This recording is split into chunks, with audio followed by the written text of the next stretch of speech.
Enregistré. Bonjour Sylvain, bonjour à tous. Alors, Bonjour à tous. notre vidéo hebdomadaire numéro 19, ça commence à faire pas mal. Alors, aujourd'hui, pour changer, on va dire du mal de tout le monde. Hein, donc, parce que, non, non, d'habitude, on est extrêmement indulgent. C'est pour ça que on va commencer par quelques observations sur le contexte dans lequel nous intervenons depuis plusieurs semaines. Alors, on vous a déjà parlé des réactions, des campagnes contre nous sur les réseaux. On vous a déjà effectivement pointé un certain nombre des dérives du système médiatique français. On va en reparler dans le cours de la vidéo à propos de l'aspect militaire, mais là, je dois dire que ça prend des proportions extraordinaires. On va commencer par notre cher LCI, renommé aujourd'hui LCU, qui convoque des Ukrainiennes blondes d'astreinte, sorties d'on ne sait où, et elles viennent sur les plateaux dire un certain nombre de choses sans que quiconque ne réagissent sur les plateaux. Il y en a une qui a traité les Russes de cafards en disant que, bon, exhalant un racisme extraordinaire, sans que Guillaume Roquette du Figaro ne fronce les sourcils. Et puis le lendemain ou le surlendemain, une autre qui est venue traiter les Français de lâches. Vous avez peur de Surovikin, vous êtes tous des lâches, les Français. Hein. Et là, Guillaume Roquette a émis quelques vagues, très vagues protestations. Je veux dire, ça prend des proportions absolument invraisemblables. Alors, nous aussi, on a droit à notre part. C'est la raison pour laquelle, effectivement, on sollicite votre soutien. On a droit à notre part. Hein. On est traité, non pas de cafards, non pas de lâches, mais on est traité de collabos. Hein, par la petite bande des gens de DSI et d'autres qui viennent toujours sous pseudo, toujours sous pseudo, sur les réseaux pour nous insulter, nous menacer de mort à l'occasion et naturellement nous traiter de collabos. Alors moi, ça a un peu évolué dans la mesure maintenant où on me traite d'ivrogne. Hein, donc effectivement, c'est un qualificatif qui, je crois, ne s'adresse pas à moi. J'en ai parlé à mon entourage que ça a beaucoup fait rire. Hein, je ne bois pas, ou en tout cas très peu. Hein, donc, je pense que mes errements, mes divagations sont dues à des atteintes cérébrales, mais non pas à l'alcool. Hein. Je rassure les auditeurs, c'est probablement des pathologies psychiatriques évidentes. Alors, ça, c'est pour ce contexte qui fait que c'est pas facile, toujours, aujourd'hui, de faire ce travail de réinformation qui nous tient à cœur. Hein. C'est la raison pour laquelle je commence cette vidéo en donnant quelques indications. D'abord, acheter le livre de Sylvain Ferreira. D'abord parce que c'est lui qui l'a écrit et que c'est mon ami, mais aussi parce que c'est un remarquable ouvrage. La vidéo précédente de la semaine dernière le démontrer dans les explications extrêmement claires et pédagogiques qu'il a fournies. Et j'ajoute que, je veux dire, sa lecture permet de mieux comprendre la guerre aujourd'hui sur le terrain. Il va nous en reparler aujourd'hui. Je crois que effectivement, ce travail objectif, détaillé et d'une synthèse remarquable est indispensable pour comprendre ce qui se passe encore aujourd'hui. Bien, donc la deuxième indication, c'est que aidez-nous, aidez-nous pour réussir à faire de cette petite chaîne quelque chose de plus important, de mieux réalisé. C'est de ça qu'il s'agit. Et puis alors, dernière indication, sur les réseaux, on est agressé, on est insulté sous nos messages, sous nos interventions. Moi, je n'entends pas débattre sur les réseaux. Je n'entends pas débattre. Moi, mes interlocuteurs, je les choisis en général, et pas les petits nervis de la bande à Enrotin Goya. Donc, si vous souhaitez le faire, faites-le. N'hésitez pas, faites-le. Mais pour ce qui me concerne, moi, je m'exprime sur les réseaux. J'y débat éventuellement avec mes amis, mais je ne vais pas débattre avec ces gens-là. Ce n'est pas du débat contradictoire. Le débat contradictoire, je crois savoir ce que c'est. C'était mon métier. Pendant 50 ans écoulés aujourd'hui. Donc, en aucun cas, il ne peut se dérouler avec ces gens-là. Voilà. Bon, cette introduction étant faite, je passe la parole à Sylvain qui va nous dire ce qu'il se passe sur le front. À l'ouest, Pardon, à l'Est, y À a-t-il du l'Est. nouveau? Alors, à l'Est, oui, il y a du nouveau. On a donc d'abord eu une nouvelle série de frappes sur l'Ukraine cette semaine. Et contrairement aux précédentes, celle-ci n'a pas visé essentiellement le système énergétique ukrainien, hein. On peut estimer qu'il y a environ 40% de la frappe qui était destinée à remettre une couche sur le système énergétique pour l'empêcher de fonctionner. Mais pour la première fois, on constate que la majorité des cibles choisies par les forces de l'armée de l'air et les forces aérospatiales russes étaient des cibles militaires de l'armée ukrainienne. Alors, pas des cibles sur la ligne de front, hein, des cibles dans la profondeur du dispositif, assez loin pour certains de la ligne de front, donc des dépôts de munitions, bien évidemment, tout ce qui concerne encore le réseau ferré dans le secteur de Krivoye Rog, Dnipropetrovsk et Nikopol, hein, de telle sorte à éviter que l'armée ukrainienne puisse se redéployer facilement.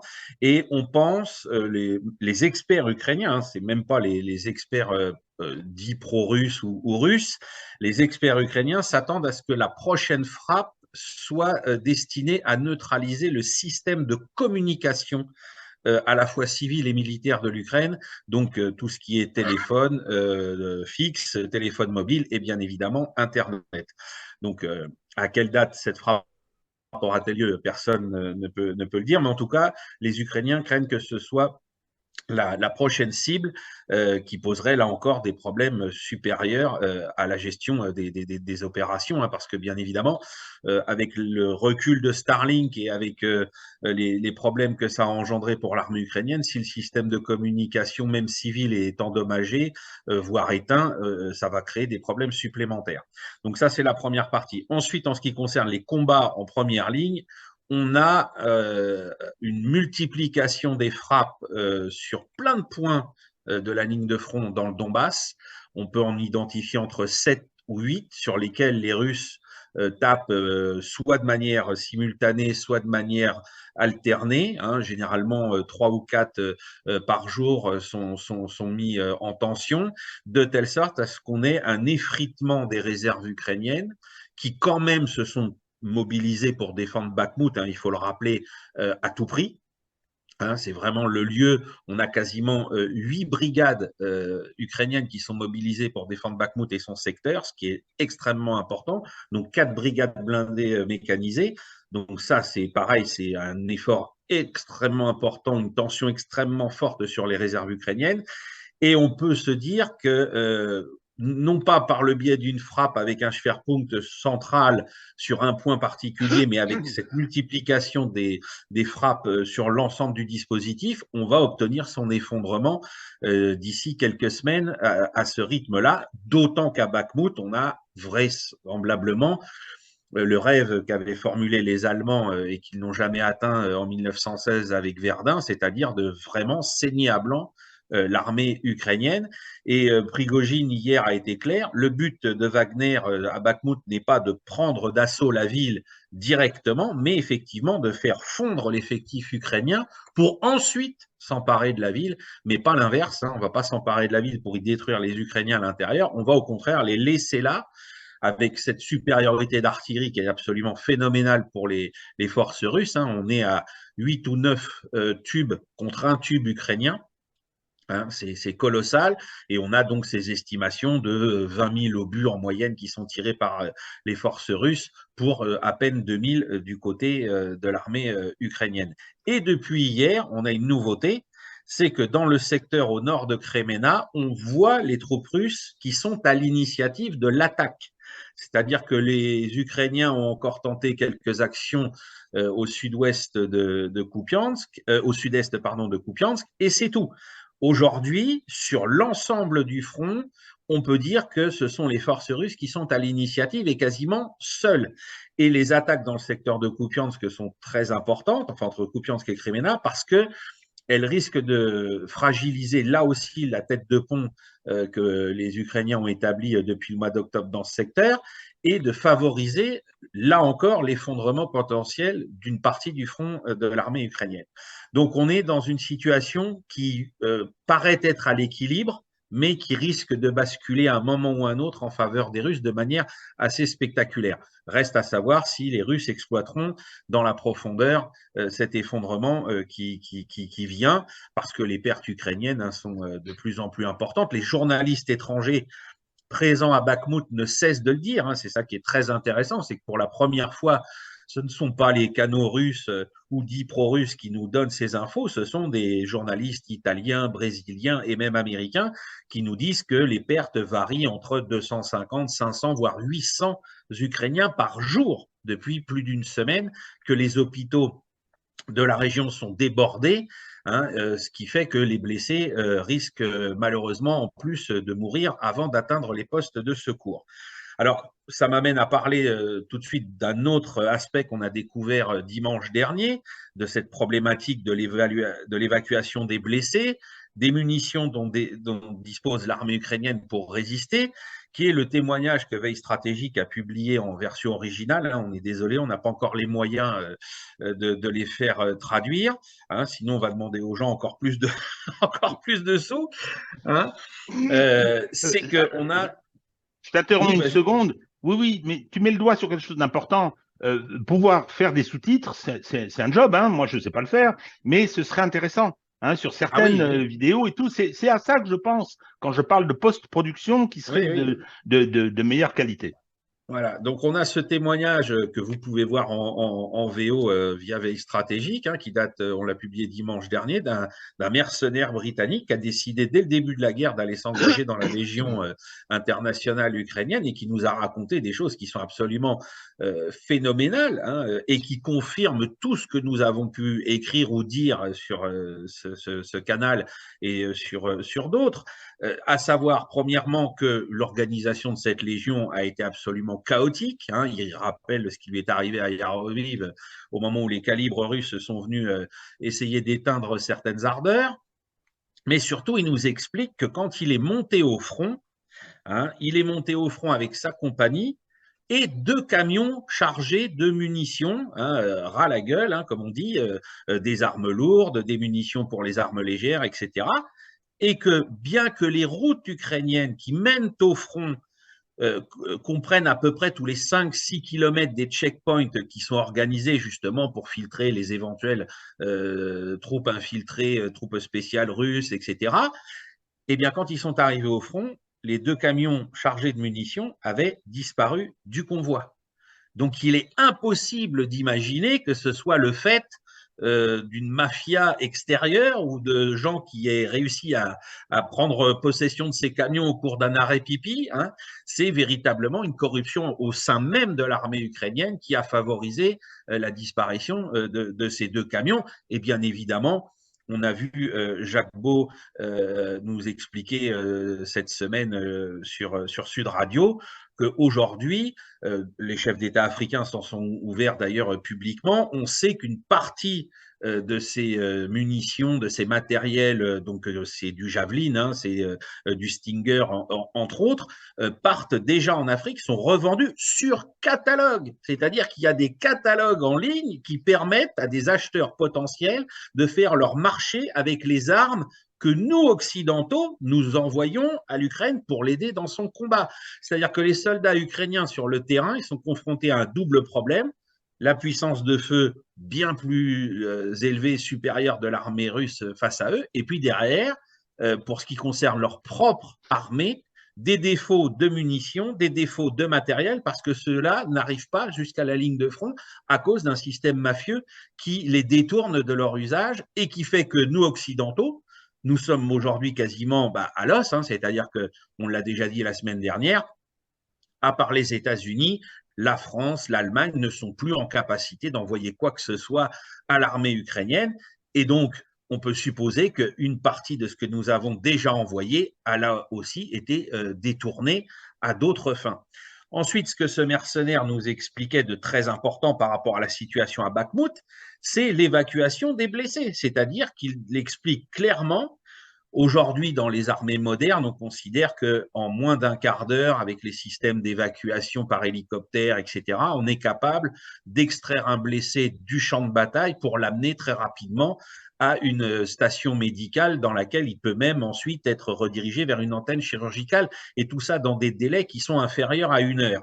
Hein, c'est ce que les Américains ont expérimenté en Irak ou en Afghanistan. Là, il nous explique que tout ce qu'il a vécu sur le terrain, et il a été au combat, c'est minimum, alors c'est déjà une évacuation à pied, et c'est minimum 1 heure avant d'atteindre le premier poste de secours, si tout se passe bien. Et au mieux, il y aura un véhicule 4x4 pour vous envoyer vers une antenne chirurgicale si votre blessure est trop importante.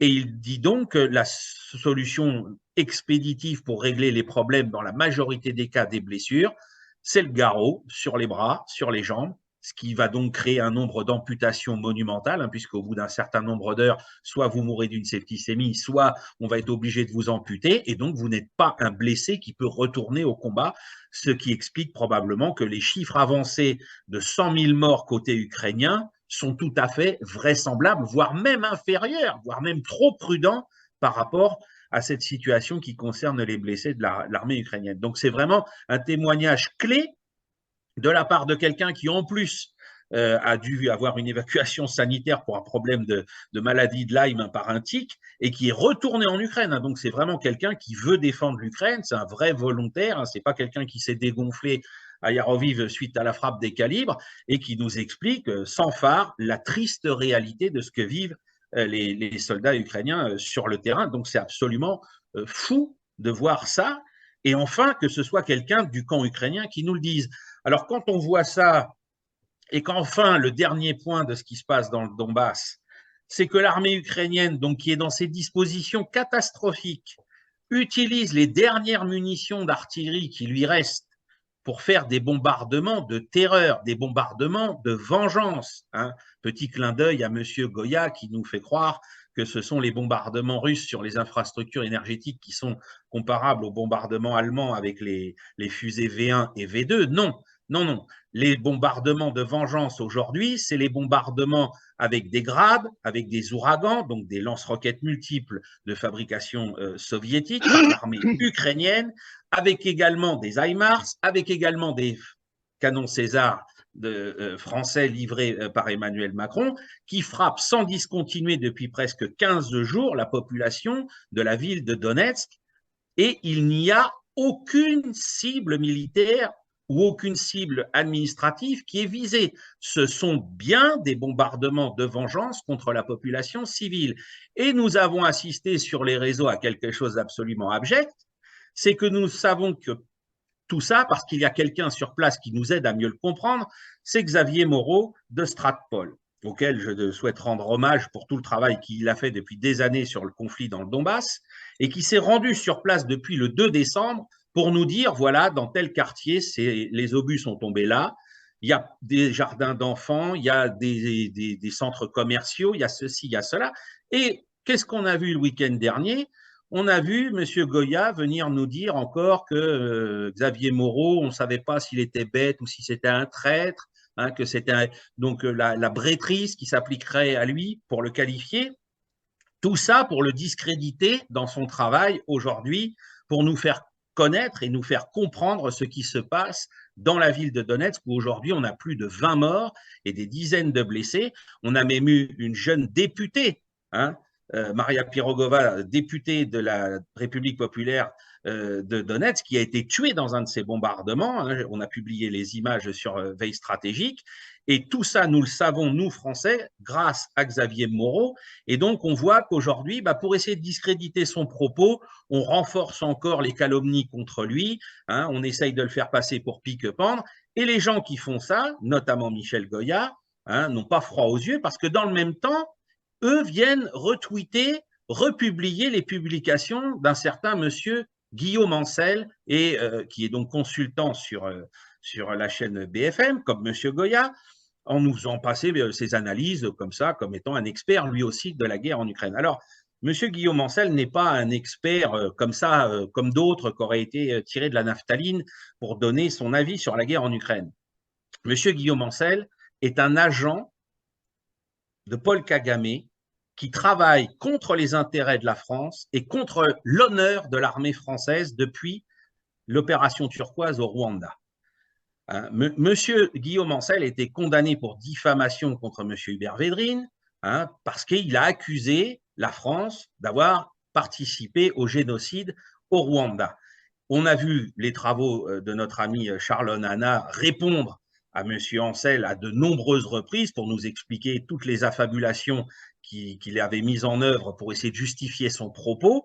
Hein. Et on peut s'étonner aujourd'hui que d'un côté, M. Goya vienne nous dire Xavier Moreau, on ne sait pas s'il est bête, si c'est un traître, tout en reprenant les analyses de quelqu'un qui a déshonoré son uniforme d'officier en venant dire des choses absolument phénoménales et honteuses sur les Français dans l'opération turquoise. Et sans en avoir, bien évidemment, la moindre preuve. Hein, ce sont des accusations gratuites qu'il porte contre la France et son armée, à laquelle il a pourtant appartenu. Hein. Alors moi, je me demande si M. Moreau est un traître ou si M. Ancel est un traître. Je laisse les gens faire leur jugement eux-mêmes, mais j'ai ma réponse personnelle. Voilà. Alors, je voudrais à ce sujet, juste concernant ce monsieur Ancel, bien indiquer qu'il travaille pour des intérêts étrangers. Tu as dit Paul Kagame, mais Paul Kagame a été soutenu par les États-Unis. Hein, oui, bien sûr. Effectivement, contre ce que souhaitait la France, hein, et donc il a choisi le parti de l'étranger. Mais tous ceux dont on parle là, ils se sont fait les petits télégraphistes de l'Empire, hein, et ils ont choisi d'être les collaborateurs de ce camp-là. Hein, qu'on ne vienne pas nous dire que ils sont comment dire objectifs ou que c'est nous qui sommes les collabos. Hein. On rappellera que le problème de l'Ukraine, comme le disait Caroline Galacteros, ça n'est pas les Sudètes, hein, comme en 1938 avec Munich, que le problème de l'Ukraine, c'est Cuba 62. Hein, pas l'oublier. Et moi, j'ai le souvenir de ça. Deuxième petite observation que je souhaiterais faire dans ce que tu as dit, Sylvain, sur ces armes qui disparaissent. Hein. Alors, il y a une télévision américaine qui avait fait un reportage, elle l'a ensuite un peu mis sous l'éteignoir, et la presse américaine aussi, qu'il faut aller consulter, hein, j'insiste là-dessus, dit que environ 40% des armes données à l'Ukraine arrivent sur le front et arrivent dans l'armée ukrainienne. Alors, nos chers Césars, où sont-ils? Alors, on continue à me dire, où sont les photos? Où sont les photos? Il ne peut plus y avoir photos, ils ont été démontés. Mais enfin, je signale, d'abord, soyons clairs, hein, tout le monde sait, l'état-major était intervenu, depuis on n'a plus jamais entendu parler de ça. Il y a pas mal de gens qui disent, oui, qui l'ont dit sur les réseaux, sur les plateaux. Il y a même quelqu'un, Jacques Beau, hein, qui l'a écrit dans un livre, il l'a encore répété récemment sur Sud Radio, disant que ces armes avaient bien été vendues et que ça n'était pas qu'une rumeur. Voilà. Bon, c'est pas très grave, hein, on peut toujours me demander où sont les photos. Hein. Oui, vas-y. Par contre, pour aller dans ce sens-là, pas forcément sur les Césars, mais en tout cas sur les HIMARS, on nous avait dit non, parce qu'il y a eu cette problématique de vente d'HIMARS et de vente de Césars qui a été à peu près concomitante cet été. Hein. On nous a dit pour l'un comme l'autre, non, c'est faux, etc. Sauf que, qu'est-ce que viennent de recevoir les forces antiaériennes russes depuis 3 semaines? Un nouveau logiciel de mise à jour pour intercepter les HIMARS, parce que bien évidemment, il y en a au moins un qui est tombé entre les mains des Russes, qu'ils ont fait du rétro-engineering et qu'ils ont donc été capables de trouver la parade pour les intercepter. J'ai vu passer hier soir de très belles images où on voit effectivement une salve d'HIMARS qui est interceptée à 99%, je crois, par la défense antiaérienne russe. Donc, voilà, le résultat final prouve qu'il y a bien eu la vente de matériel de cette taille-là, hein, qui a été faite par les Ukrainiens à travers les réseaux mafieux vers l'armée russe. Alors, je voudrais aussi revenir sur dans ce que tu as dit de l'état de l'armée ukrainienne, les malheureux Ukrainiens qui sont dans ce que on appelle à Bakhmout le hachoir à viande, pour ajouter que le patron du groupe Mozart, hein, qui est un peu le pendant du groupe Wagner. On donne des noms de musiciens. Bon, c'est pas les mêmes instruments, hein, qui sont utilisés. Et donc, Milburn, il s'appelle, je crois, hein, il a dit que c'était des pertes de 70% des troupes qui étaient mises en ligne, ce qui est absolument colossal. Et ce que je voudrais pointer, c'est la responsabilité de ceux qui mentent aux Ukrainiens, de ceux qui mentent au peuple ukrainien en leur disant vous inquiétez pas, on va vous soutenir, ne vous inquiétez pas, on va vous donner nos armes, etc., etc. Et on les envoie au hachoir, parce que la guerre n'est pas dirigée, bien évidemment, contre l'Ukraine, elle est dirigée contre la Russie. C'est la guerre des États-Unis contre la Russie. Bon, c'est le problème des États-Unis, hein, mais relayer ça, hein, et envoyer à la mort les Ukrainiens, c'est une responsabilité de ces experts de plateau que je trouve particulièrement insupportable.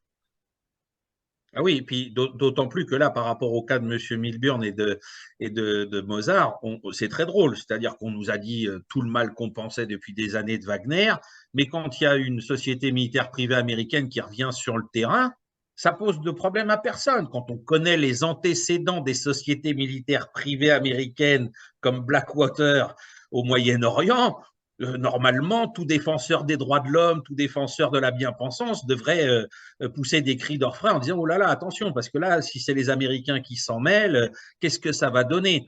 Bon, ça ne va pas donner grand-chose, hein, il faut le rappeler, parce que les hommes de Mozart ont déjà décidé de faire demi-tour, puisque Wagner, semble-t-il, fait la guerre d'une manière trop violente pour eux.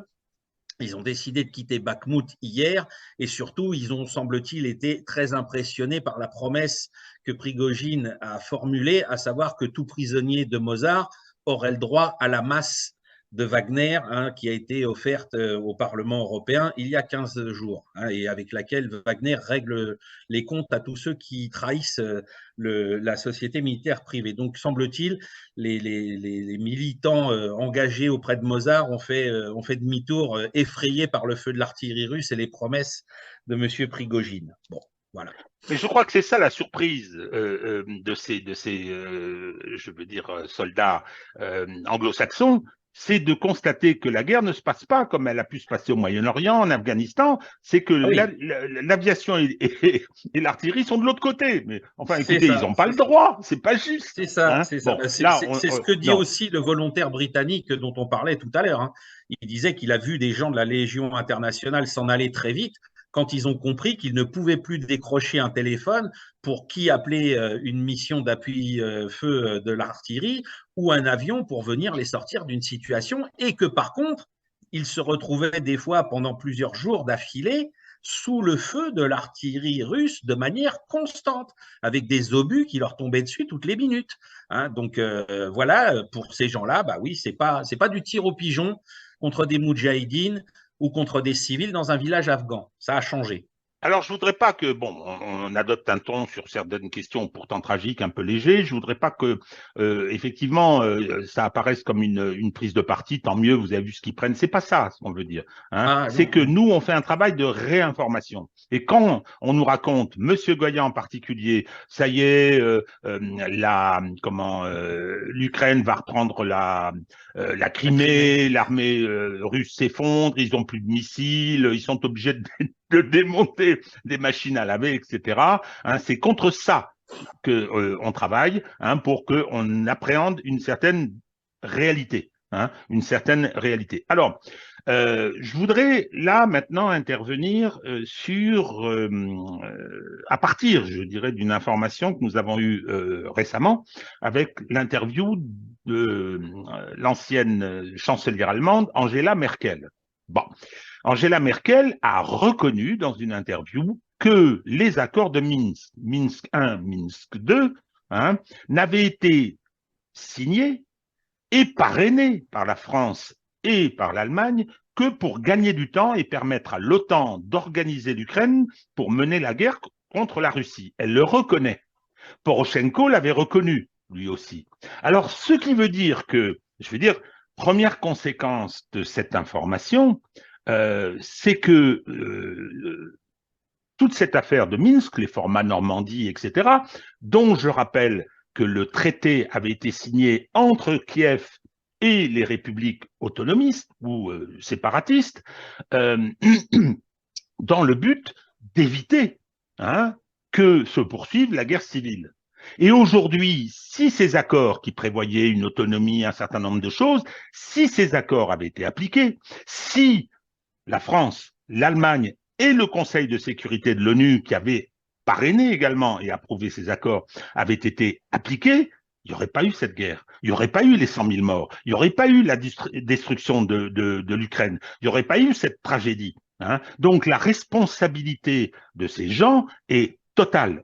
Et je dirais que ça, c'est la première conséquence, ça relève d'une forme de forfaiture. Enfin, c'est-à-dire que quand vous avez signé ces accords, parrainé ces accords, vous aviez comme Poroshenko, mais alors Poroshenko, le roi du chocolat corrompu jusqu'à l'os, j'ai pas d'état d'âme particulier le concernant, mais là, il s'agit de mon président de la République, François Hollande, il s'est pas prononcé encore.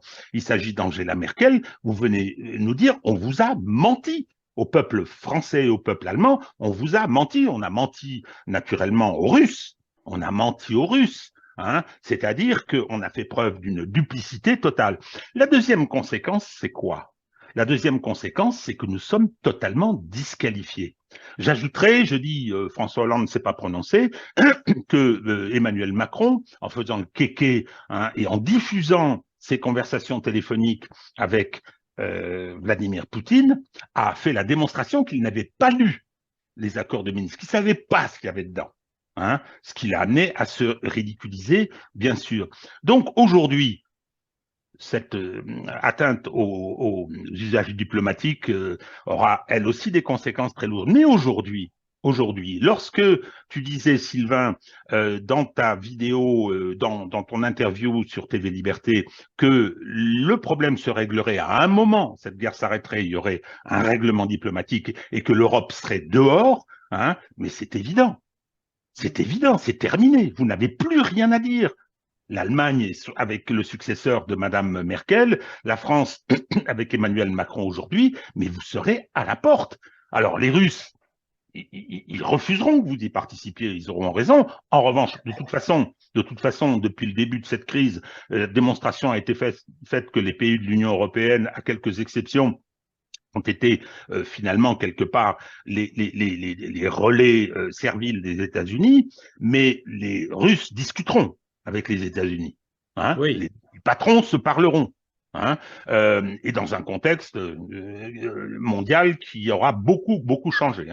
Quand on voit ce qui se passe en Arabie Saoudite avec les conditions de la réception du président Xi Jinping, du président chinois par l'Arabie Saoudite, qui était une des pièces maîtresses du dispositif occidental dans cette région, je pense que effectivement les choses vont très vite. Donc toujours est-il que ce qui s'est produit, cette violation de la parole de deux grands pays que sont la France et l'Allemagne, fera que l'Europe sera à la porte. Et qu'il est probable que dans ce qui sera mis en place, dans ce qui sera décidé, la part des Européens sera probablement très désagréable. Ah oui. Et surtout, j'insiste à l'avance pour rappeler, puisqu'on on a le constat que la France et l'Allemagne donc, ont menti et n'ont pas respecté la part qui était la leur, j'insiste sur le fait que par contre, la Russie a respecté sa part.